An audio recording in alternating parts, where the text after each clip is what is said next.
All right. We are. Shabbat Shalom again. So today's Torah portion, we are in the 8th Torah portion in the ancient Palestinian cycle. Some call it the Palestinian Torah cycle. Others call it the ancient triennial cycle. It's exciting for me. I hope it has been for you, as every time we've got something new. We discover a new Torah portion.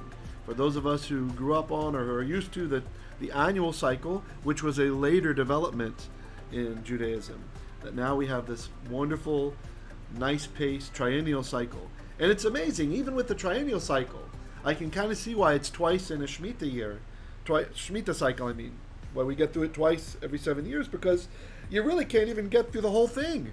If we spend just, say, an hour and a half or hour 45 minutes talking about it, that's maybe half, right? So it's still, there's so much treasure in there. So many treasures. So let's just start with a quick prayer. Our Father and our God, we're so grateful to you. Thank you for everyone who is here today and everyone who will be coming in soon. Please, may it be your will that there be no technical issues, that we have open communication, that everyone's heart is right, that we are being Shabbistic today, that we are keeping the Sabbath in the way that you desire. We ask you, please, to touch us all with your Holy Spirit, that we might come together and learn from one another, not just me teaching what I discovered, but that we can have a nice back and forth and wrestle with the scriptures, which is really, in my understanding, what it means to be Israel, to wrestle with the divine, and certainly your word is divine. Modi'im anachnu lefanecha Adonai, ki anachnu yochalim lilmod, v'gam la'amod lefanecha Adonai. Tishlachna et ruach hakodesh aleinu Adonai. B'zchut Yeshua. Amen. All right. So here we are. The Torah portion is interesting. We have another new name. Right? So it's called vayihyu B'nei Noach. And this can mean certain things, right? And actually I put exited because that's coming up in the Torah portion. That's not really what this means. If you just took this by itself. By itself this would mean and they were the sons of Noach, or and the sons of Noach became, right? Or then the sons of Noach became, or then they began, and then we have another verb coming up in the Torah portion, like exiting or something like this, right? All right, and please feel free. Any visitors, welcome. We use the chat for questions and answers, so just keep your microphones off, and you can use the chat box to type a question or a comment to me. Any comment is welcome for the most part. Don't worry, it doesn't distract me when you write in the in-session chat, and I'll just get to it as I can, yeah? All right. You can also send a private question by not selecting everyone. Select just to the presenter or organizers, and then I won't give away your identity when I ask the question, all right? Read the question. The Torah portion today, of course, we're still in Genesis, and we will be for quite a while. We are in Genesis chapter 9, verse 18, through chapter 10, verse 32. And the Haftarah starts in Isaiah chapter 49, verse 9 and onward. Okay? Everybody got that?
This is a past event. Not just a reading class, that's the first part of it. We will, B'ezrat Hashem, be starting this on Philippine time zone, so GMT plus 8, same as Singapore, I believe, and some others. So this will be Tuesday nights at 8:45 p.m. Oh, I'm sorry, that is totally wrong. Wait. 9:45 p.m. 9:45 p.m. So it's a kind of a late night class. That's when we'll start, and we will probably go to 11 p.m. All right. So part of the reason for the late night is we're trying to sync up with a few of our American students, or students based in the United States. So it makes it kind of hard, right, to sync up. So this is about as late as I can ask our Filipino students to go. So if you were in a class before, the Monday class, which started with 50 people and dwindled down to 7, we're going to reset that class.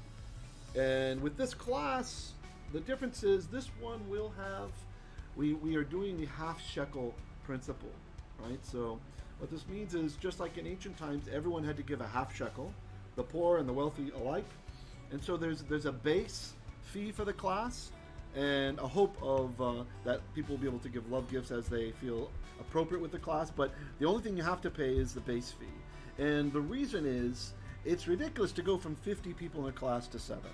I'm sorry, right? So what I'm hoping to do is studies have shown that if someone spends something on their education, they are more likely to follow through with it. If it's someone else's money, maybe not. But if they spend their own money on it, then they're very likely to follow through. I used to do this myself when I was at the university. I would audit a class that I was interested in, which meant it still came out of the tuition, but that kind of forced me to go through with it, even though you didn't have to do the homework since you're just auditing. Like I audited Aramaic class one time, right? So the idea is, if I don't have time for the homework, I don't have to do it, but at least there's the rationale to finish up with it, right? To go through with it, because supposedly it costs something. And it's fairly minimal, so everybody should be able to handle that. Hope it's okay. But you can ask offline about that and how that works. And yeah, so hold on, my light turned off here. I hope you guys will take advantage. I'm not sure how many more times I'll start from the beginning. I don't particularly enjoy teaching reading, so I like to teach some more advanced stuff. So this may be the last time for some time that I will teach from the beginning level. Bereshit, we call it the Bereshit class, biblically. So try to take advantage if you can. We're probably going to start this Tuesday. It depends on signups, okay? All right. We'll be using the same address you used to get in here today, at least for a while.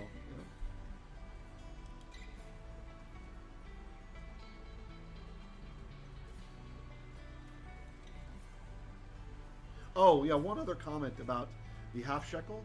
The half-shekhel payments for the class, these go to my various Tikkun Olam projects, right? So this is not going to feed the rabbi, for example. This class is no longer available. If there is enough demand, I may be willing to do such a class again. And the other project is helping poor children to attend school. I don't know how many of you know this. I'm sure you pretty much know it if you live in the Philippines. But very often, even though the education system is supposedly free, children might not be able to afford to get to school, right? Like just taking the tricycle to get to the school, or the walk might be too far, or perhaps the parents need them to work selling food on the streets or something like this. And that's how one of the families that we help with education, I met the kids selling ube something on the street, right? And the kid should be in elementary school, but they couldn't afford it. They can't afford to get the kid there. They can't afford the loss from him not selling anymore.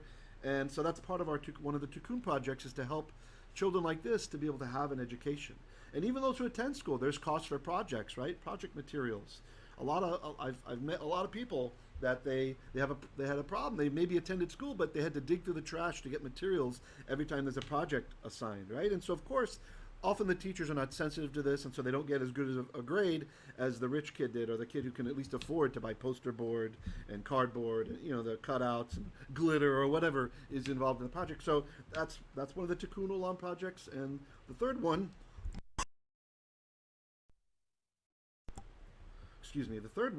is helping pusa pins. These are Filipino cats, or pusa cal, people like to call them, but I prefer to call them pusa pins. as I was taught by one of the workers at Pause. There's a nonprofit shelter here. So we like to feed, provide food, and sometimes medical care for these animals. As we've been learning in the Torah portion, we are part of this world, and the covenant which God made with Noah was not just with Noah, it was with all, kol hachaya, all of the life forms, all of the animals. And so Hashem has pity on his creatures, and as his gardeners, we are also supposed to have pity on the creatures. And so why cats?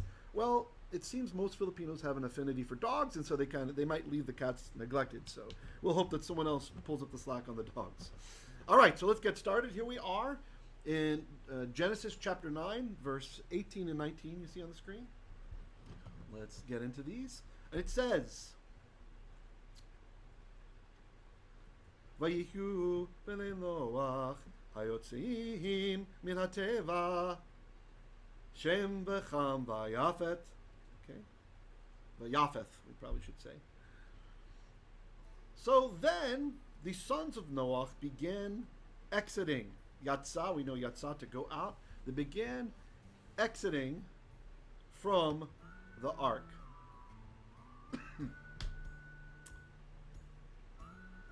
And here we have in gray, these are the proper names, Shem and Cham and Yafeth.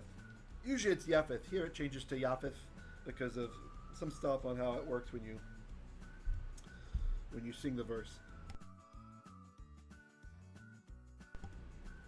Excuse me. V'cham hu avi Canaan.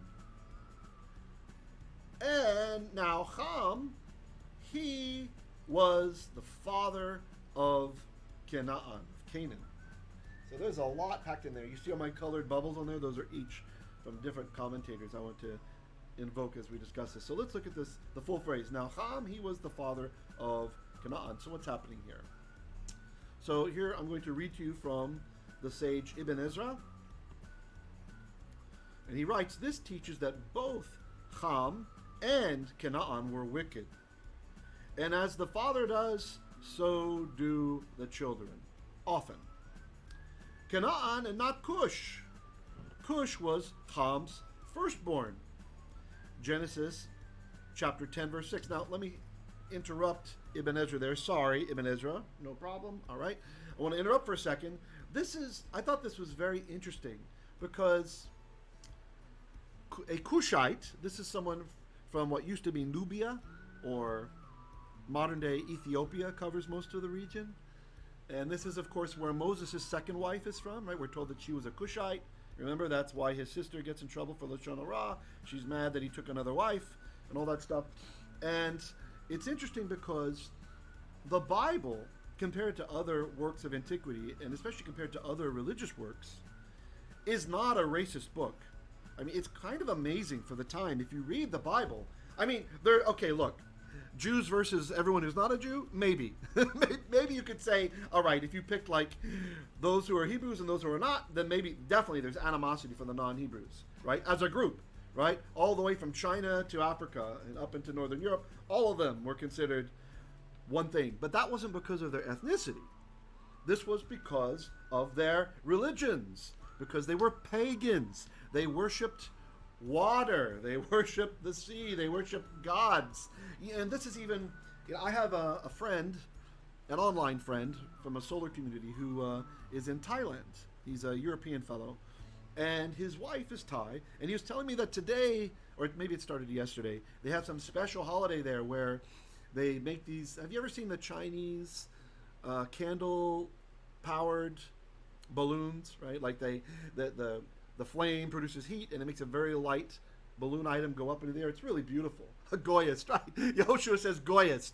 Not racist, but Goyist. Yeah, the Bible's probably Goyist, right? Against the goyim, right? And you remember last time I told you guys, or maybe it was 2 times ago, I shared with you the nuance of goy, the way that it's used in Tanakh versus how it's used in the apostolic writings, right? You have to understand, many Hebrew words, they have a nuance one way or a nuance the other way, right? And so goy can just mean nation, but it can also mean non-Jew, i.e. non-son or daughter of Israel. And so in biblical times, since that meant pagan, there's a lot of animosity towards someone while they're still a pagan. the thing is, they could stop being a pagan. I don't know if you guys remember this or not. I think it's out on the Hebrew Literacy channel.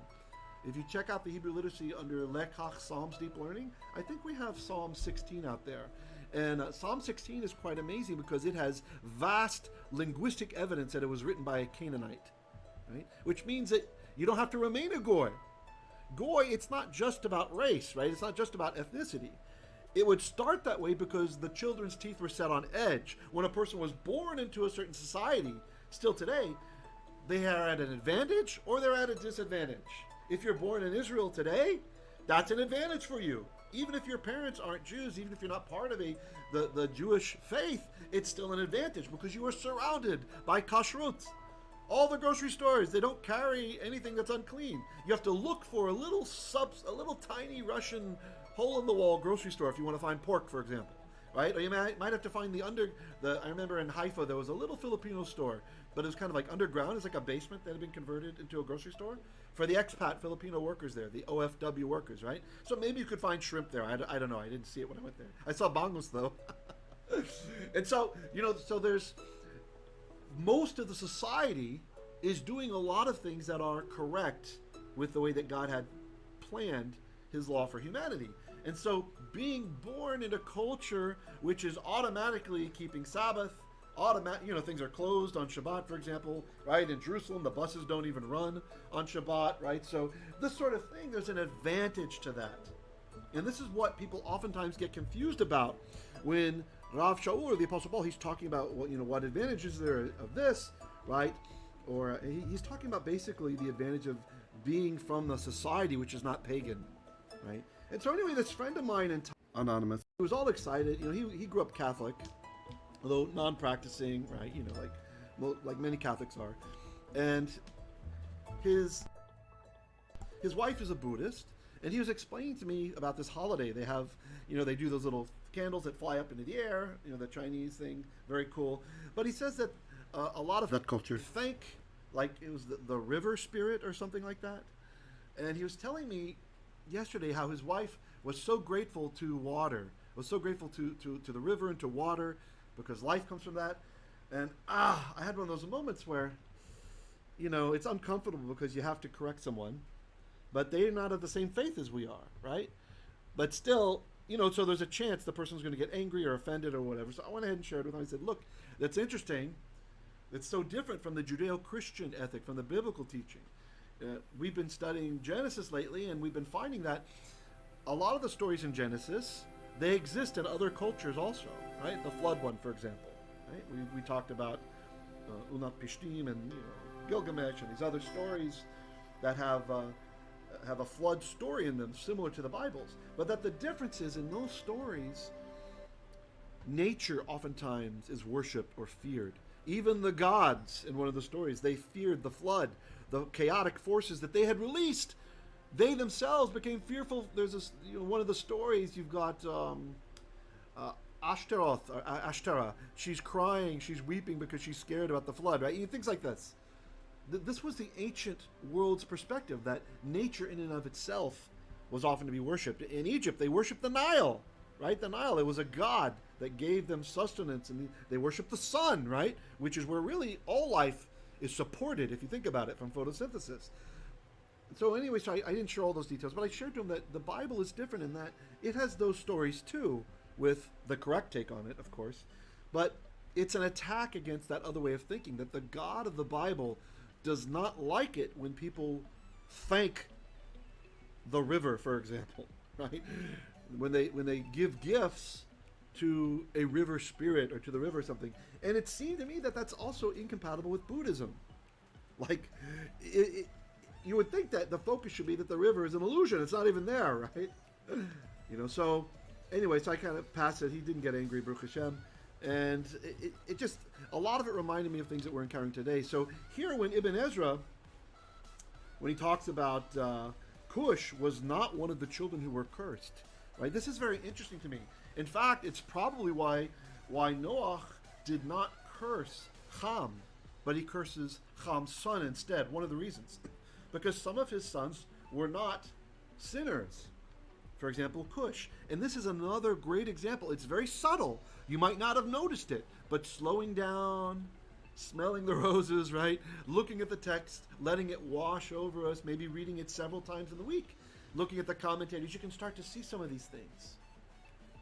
Yehoshua put goy lives matter. You mean loves? Loves maybe? GLM, right? GLM. All right. Okay, so but look. So the thing that's interesting to me is the Cushite. In modern Hebrew, kushi, it's considered a pejorative term, right? You're not supposed to say it. It's amazing how languages change over time. It's kind of like saying the N-word in English, in modern Hebrew. But not in the Bible. In the Bible, there's not the racism, right? I mean, you look at if you've read the Song of Psalms, which I read with my Noach group recently, we were reading through this in the Hebrew, and it's beautiful language, and one of the lovers is dark skinned, and there's no it's like an advantage for the lover. Like it's seen as, oh wow. Not to say that dark is better than white or anything like that, but the point is, the Bible itself, written over centuries and centuries, is not racist. If you'll remember, in the apostolic writings, we have a Ethiopian, that's a Cushite, in a chariot reading from the scroll, the Sefer of Isaiah. And he's confused, right? And Philip shows up, the Spirit brings him, and he says, what are you reading? And he says, oh, Isaiah, but I can't understand anything. Which is actually super awesome, because if you've ever read Isaiah in Hebrew, let's say you know Torah Hebrew, and you've read it in biblical Hebrew, you'll realize it's extremely difficult. The language is extremely difficult. The metaphors are difficult. The way it's arranged, some of the prophecies are even difficult. Even when you get all the words, like Yehoshua and I, we've been discussing a lot about some of the messianic prophecies. And just finding out how these things were fulfilled originally in the first round can be difficult sometimes. So I love it. The Bible's just so realistic. It's true. It's difficult. And then Philip explains to him, one of the prophecies, and then he's gone, right? The Spirit takes him away. And so you've got Moses marries a Cushite. You've got a Cushite, that's in the early part of the Torah, and then later in the apostolic writings we have a Cushite who's an educated man, and he's reading from the Torah, and there's no racism against this man. It's just listed as a thing. Here's this guy, he's an Ethiopian, and he's, probably an Ethiopian Jew, right? So that's really what the focus is. Is someone a son or daughter of Israel, or are they not? And so here we see Ibn Ezra notices Cush was not cursed, which from his time is also amazing. Ibn Ezra, he's from an Arabic-speaking country. That's why his name is Ibn, right, from Arabic, instead of Ben. We would have expected Ben Ezra, but instead he's Ibn Ezra, right, like Arabic. So he's son of Ezra. And so, but even with that time period when there was great racism in the world, he still points out, oh, notice Cush. I mean, it would have been very tempting to just say, oh, yeah, look, all the Africans are cursed. See, they're all from Canaan and because we believe the Egyptians are from Canaan, etc. But he doesn't. He points out that Cush is not.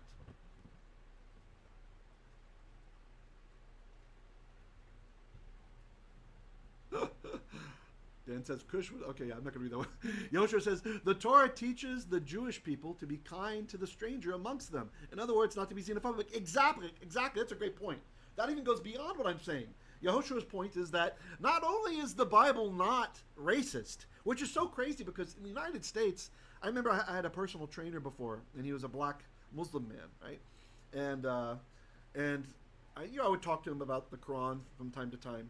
And I asked him what drew him to the Quran. He said, well, that Islam was not the white man's religion, right? So, I mean, he was honest at least. So the idea was that like somehow the Bible is a white man's religion, which is just insane.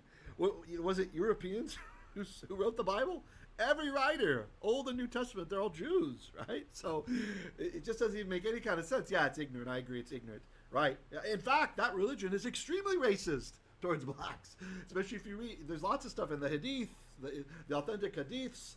There's a story about like the blacks come from the left shoulder of Adam and the whites come from the right shoulder, and the whites will go to heaven and Allah doesn't care, and the blacks will go to hell and Allah doesn't care, right? So and that the man who Allah hates most is a black man, and there's just all kinds of crazy stuff like that. So the ignorance, the way the Nachash, he tricks people to end up in a religion where they're actually hated for their color versus being in the one true faith where God doesn't look at the skin of a person. Of course, he sees the heart. He sees the mind. He doesn't even look if the person is attractive or not. He doesn't see man the way that... This is, remember, God tells us to the prophet Shemuel, when he's looking at David. David is kind of the runt of the litter. Really, this one? You know, this red-headed freak? This is the one who's supposed to be the king of Israel? And God reminds the prophet that God does not see people the way that people see people. Right, Yehoshua mentions that the prophet of the religion of peace, that he had black slaves. And one of them is quite prominent in the religion, and he wasn't freed even after Muhammad died. He was inherited by someone else.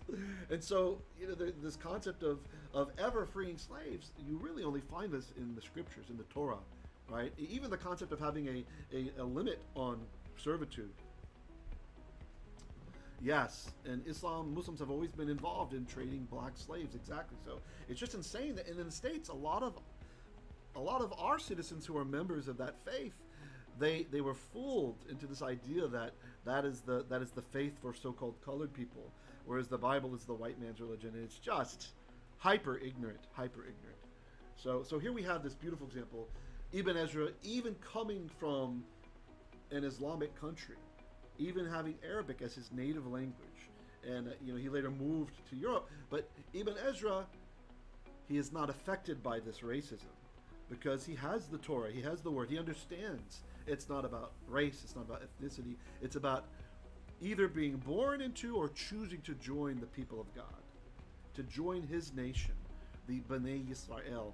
And so he points out that Canaan and not Cush. Cush was even Ham's firstborn, and he is not cursed. Thus he, rather than Canaan, the youngest, should have been mentioned in this verse. The younger is mentioned in this verse because Canaan was going to be cursed. The chapter telling of what Canaan did and that Noach cursed him was written to inform us that all Canaanites, both male and female, bear a curse from the time of Noach. Abraham thus commanded his servant, "You shall not take a wife for my son of the daughters of the Canaanites," in Genesis chapter 24, verse 3. Right, Yehoshua points out that really in the Bible we mostly have indentured servitude, right? Not so much slavery being rampant. Rebecca similarly said, "If Jacob takes a wife of the daughters of Heth, what good shall my life do me?" Genesis 27, verse 46. Should someone ask, what sins were the Hittites guilty of? Let him open his eyes. You gotta love Ibn Ezra. You kind of see him as like this, I know he's like this rickety old guy that's going to slap you in the face for asking a dumb question. The Hittites and the Amorites and the others are all descendants of Canaan.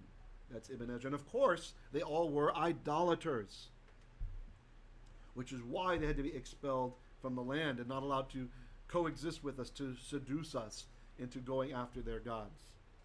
Okay, any other comments or questions on these verses or what we discussed or something new? All right, Yofi, let me see here. Are we? Okay, good. Nice turnout right now. That's good. I didn't want to wait as long as last time because sometimes, you know, we find some interesting stuff to talk about and then we're restricted because we waited so late to start.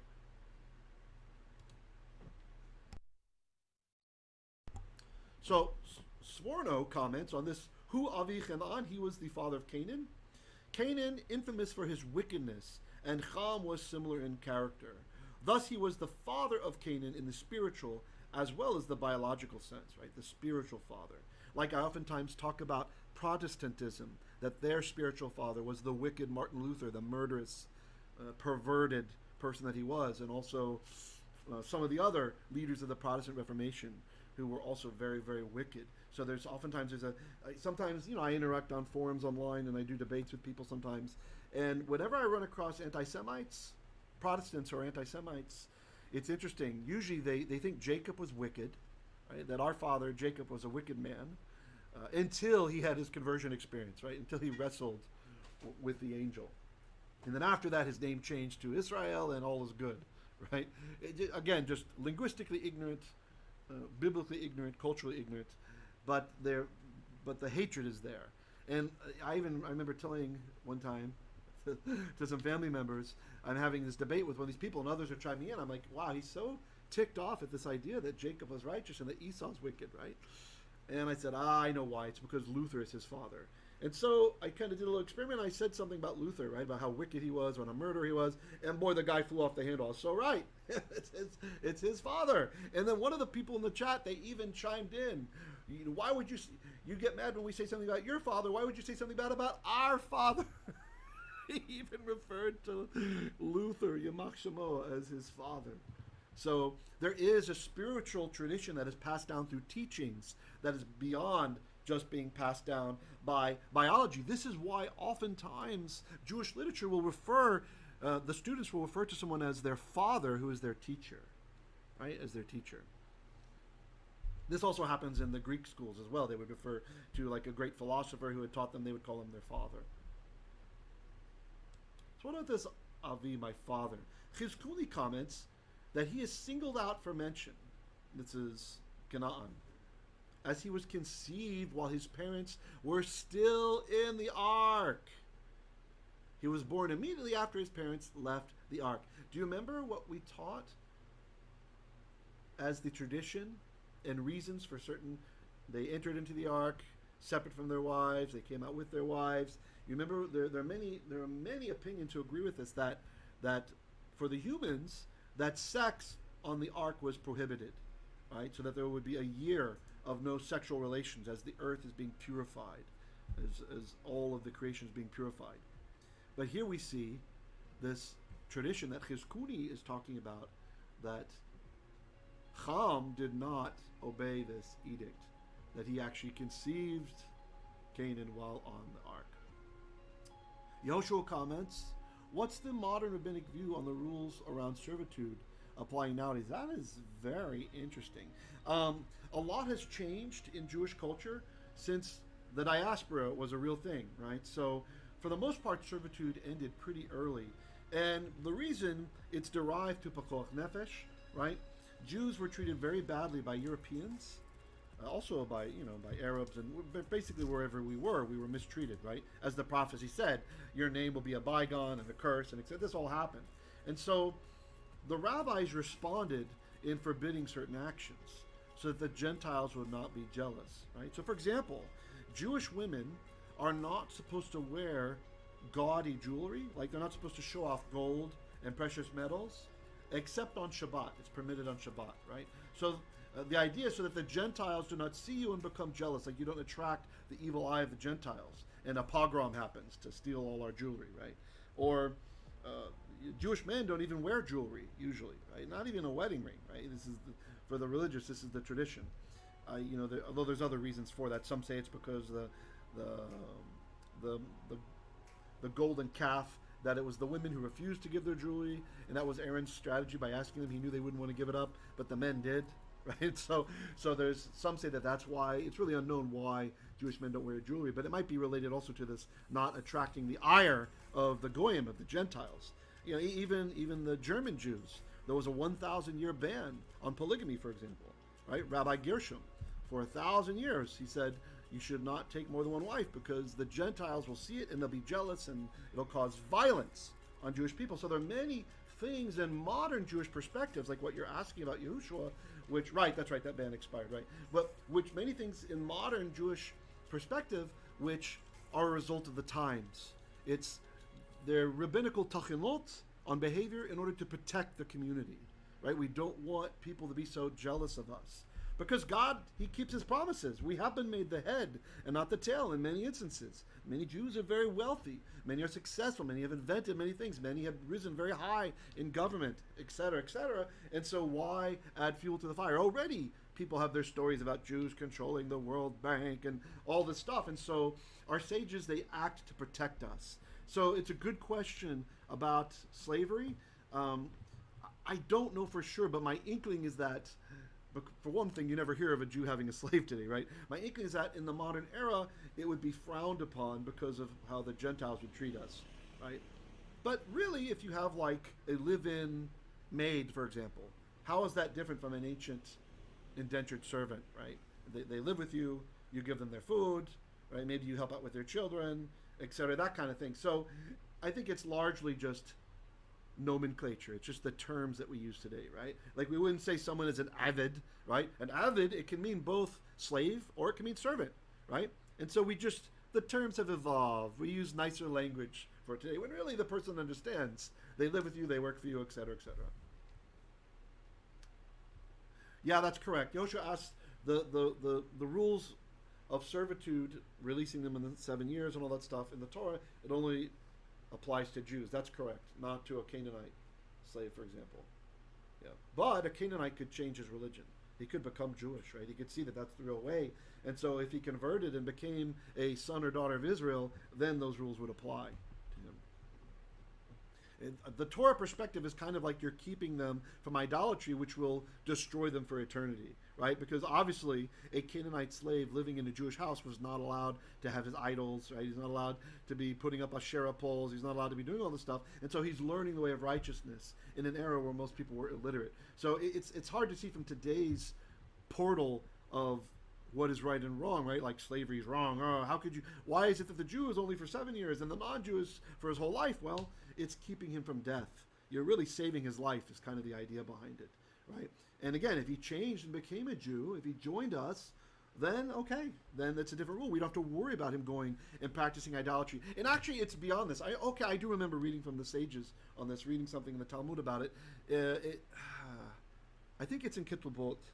I could be wrong on that, but anyway, it was saying that what I read about this was saying that the reason why the Canaanites, if they were enslaved, it was for their whole lives. It was not so much just to save them and protect them, but because they lived in the land, right? And God gives us the reason for driving them out, so that they do not entice Israel with their idolatry. And so once you've captured him and you can't trust him to not be an idolater if you release him back to his people. For sure he'll be influenced by them. So instead of executing them, the mercy is to let them be a slave, right? Let them be a slave or servant rather in the Jewish household. Yeah. And he could even, if it's a woman, she could even be given as a wife to one of the Jewish slaves. We see, right? There's a situation where this can happen. Yeah. Okay, good questions, nice comments. Let's continue.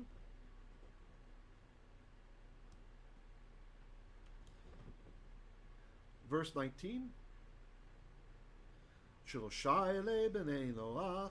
These are the 3 sons of Noach. U'me'elei nafetza chol haaretz. And from these ones dispersed all around all of the earth, even though it doesn't. All of the earth was dispersed is really what it's saying, but it means they populated the whole planet.